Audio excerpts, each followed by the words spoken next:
영혼의 쉼터를 찾아오신 여러분 반갑습니다. 오늘은 히브리서 1장 2장을 읽겠습니다.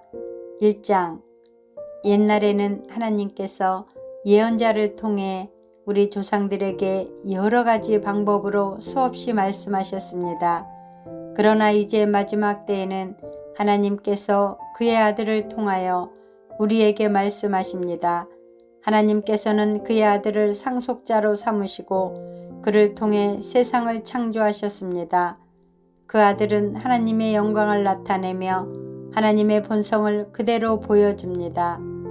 능력 있는 말씀으로 만물을 붙드시고 사람들의 죄를 깨끗이 하시는 그분은 하늘에 계시는 위대하신 하나님의 오른편에 앉아 계십니다.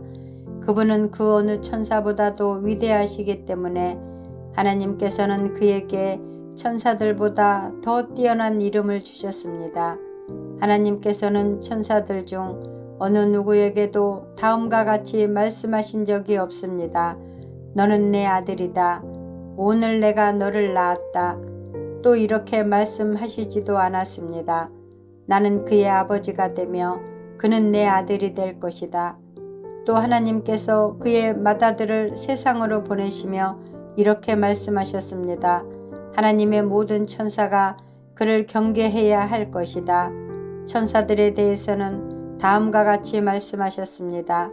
하나님께서 그의 천사들을 바람으로 삼으시고 그의 종들을 불꽃같이 만드셨다. 그러나 아들에 대해서는 하나님 주님의 보좌는 영원할 것이며 주님의 나라를 공평으로 다스릴 것입니다. 주님께서 옳은 것을 사랑하시고 악한 것을 미워하심으로 하나님께서 함께 다스릴 자로 주님을 선택해서 기름 부으셨습니다. 주님의 하나님께서 그 누구보다도 더 큰 기쁨을 주실 것입니다. 라고 하시고 또 이렇게 말씀하셨습니다. 주님, 이 세상이 처음 시작될 때에 주님께서 땅을 지으시고 주님의 손으로 하늘을 빚으셨습니다. 하늘과 땅은 멸망할 것이지만 주님은 영원할 것이며 그것들은 옷과 같이 낡아지기 때문에 당신께서 그것들을 겉옷처럼 말아 치우실 것입니다. 그것들이 옷처럼 변해도 주님은 결코 변함이 없으시며 주님의 날도 끝나는 일이 없을 것입니다. 하나님께서는 그의 천사들 중 누구에게도 이렇게 말씀하신 적이 없었습니다. 내가 너의 원수들을 굴복시킬 때까지 내 오른편에 앉아 있어라. 모든 천사들은 하나님을 섬기는 영이며 구원받을 사람들을 돕기 위해 보내진 자들입니다. 2장 그러므로 우리는 더욱 조심하며 배운 대로 행해야 합니다. 그러나 결코 진리에서 멀어지지 않을 것입니다. 하나님께서 천사들을 통하여 가르쳐 주신 것들 역시 진리입니다. 그것을 따라 살지 않거나 순종하지 않는 사람들은 벌을 받게 될 것입니다. 우리에게 베풀어 주신 구원은 매우 위대한 것입니다. 그렇기 때문에 구원이 중요하지 않은 것처럼 살아간다면 그건 역시 벌을 받게 되는 행동입니다. 구원에 대해서 처음 말씀하신 분이 바로 주님이시며 또한 그의 말씀을 들은 사람들이 이것이 진실이라고 우리에게 증명해 주었습니다. 하나님께서도 기적과 큰 표적과 많은 놀라운 일들을 통하여 우리에게 구원을 가르쳐 주셨습니다. 특히 그의 뜻대로 우리에게 성령의 선물을 나누어 주셔서 구원을 증언해 주셨습니다. 하나님께서는 천사들에게 앞으로 맞이할 새 세상을 다스리라고 하지 않으셨습니다. 성경에도 누군가가 이렇게 말한 것이 기록되어 있습니다. 사람이 무엇이길래 이렇게 중요하게 생각하시며 사람의 아들이 누구이길래 이렇게 귀하게 돌보십니까? 하나님께서는 잠시 동안 그를 천사보다 낮추셨으나 영광과 존귀의 관을 그에게 다시 씌우시고 모든 것을 그의 발 아래 두셨습니다. 하나님께서 모든 것을 그의 발 아래 두시면 그가 다스리지 못할 것이 하나도 없습니다.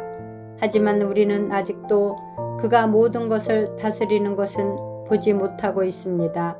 그러나 우리는 예수님을 바라봅니다. 잠시 동안 예수님은 천사들보다 낮아지셨지만 고난당하고 죽으심으로 영광과 존귀의 관을 쓰셨습니다. 예수님은 하나님의 은혜로 모든 것을 대신하여 죽으신 것입니다. 하나님은 모든 것을 창조한 분이시며 그분의 영광을 위해 모든 것을 돌보십니다. 하나님께서는 많은 믿음의 자녀들이 그분의 영광을 함께 누리게 되길 바라셨습니다. 그래서 사람들을 구원하시기 위해 고난을 통해서 예수님을 완전한 구원자가 되게 하신 것입니다. 사람들을 거룩하게 하신 예수님과 거룩하게 된 사람들은 모두 한 가족입니다. 그렇기 때문에 그분은 그들을 한 형제라고 부르는 것을 부끄러워하지 않으셨습니다. 예수님께서 말씀하셨습니다. 내가 내 형제들에게 주님의 이름을 알리고 주님을 경배하려 모인 군중들 앞에서 주님을 찬양하겠습니다. 또 말씀하셨습니다. 내가 하나님을 신뢰합니다. 그리고 다시 말씀하셨습니다. 내가 여기 있습니다. 그리고 나와 함께 있는 사람들은 하나님께서 나에게 주신 자녀들입니다. 이 자녀들은 모두 살과 피를 가진 사람이기 때문에 예수님도 그들과 같은 모습으로 사람들이 겪는 것과 똑같은 것을 겪으셨습니다. 예수님께서는 죽음의 권세를 가진 마귀를 멸망시키기 위하여 죽으시고 또한 죽음에 대한 두려움에 사로잡혀 사는 사람들을 자유롭게 하기 위해 사람과 같은 모습으로 죽으셨습니다. 예수님이 돕고자 했던 자들은 분명히 천사들이 아니라 아브라함의 후손인 사람들입니다. 그러므로 예수님께서는 모든 면에서 사람과 똑같이 되셨습니다. 예수님께서는 하나님을 섬기는 자비롭고 신실한 대제사장이 되셔서 그들의 죄가 용서받을 수 있게 해주셨습니다. 주님은 시험받는 자들도 도와주실 수 있습니다. 왜냐하면 예수님께서 직접 고난당하고 시험을 받으셨기 때문입니다. 아멘. 오늘도 주 안에서 평안하세요.